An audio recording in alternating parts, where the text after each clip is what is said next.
నేనైతే ఒకటే చెప్తా, ఇలాంటి సినిమాలు జనాలు చూడాలి, జనాలకి అందించాలి, అలానే అందించే ప్రయత్నం కూడా జరిగింది.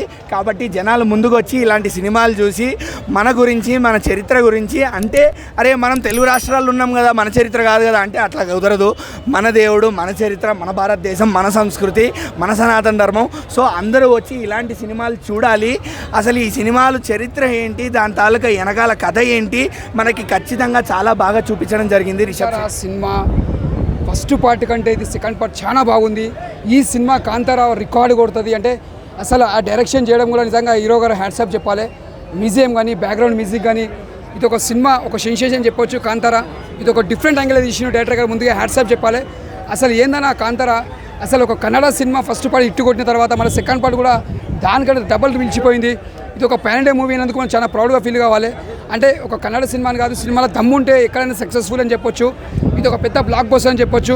కాంతారా సినిమా నిజంగా చెప్తున్నా, ఇచ్చి పడేసినామన్నా మీ సినిమా మాత్రం.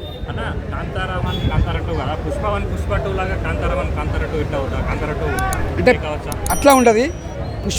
పుష్పది దానికి సంబంధం ఉంటుంది. అచ్చా, ఓకే 100% హిట్ అయింది. ఎందుకంటే కథలో దమ్ము ఉంది. అంటే సెకండ్ పార్ట్లో కథ ఇలా పెట్టినో డిఫరెంట్గా ఉంది. కాంతారా సెకండ్ పార్ట్ అయితే ఇరగదీసేసిండు. చాలా బాగుంది అనమాట. ఎగ్జైటింగ్గా ఉంది సినిమా. నేను చాలా సినిమాలకు ఎప్పుడు వస్తుంది అని టైలర్ వెతుక్కొని మరీ చూస్తా. అందులో కాంతారా 2 ఒకటి. ఎందుకంటే కాంతారా 1తో మంచి హిట్ ఇచ్చారు. ఆయన మన స్టార్ కాకపోయినా, కన్నడ స్టార్ అయినా ఇక్కడికి మంచిగా పాన్ ఇండియా లెక్క మూవీ తీసి మంచిగా హిట్ ఇచ్చారు.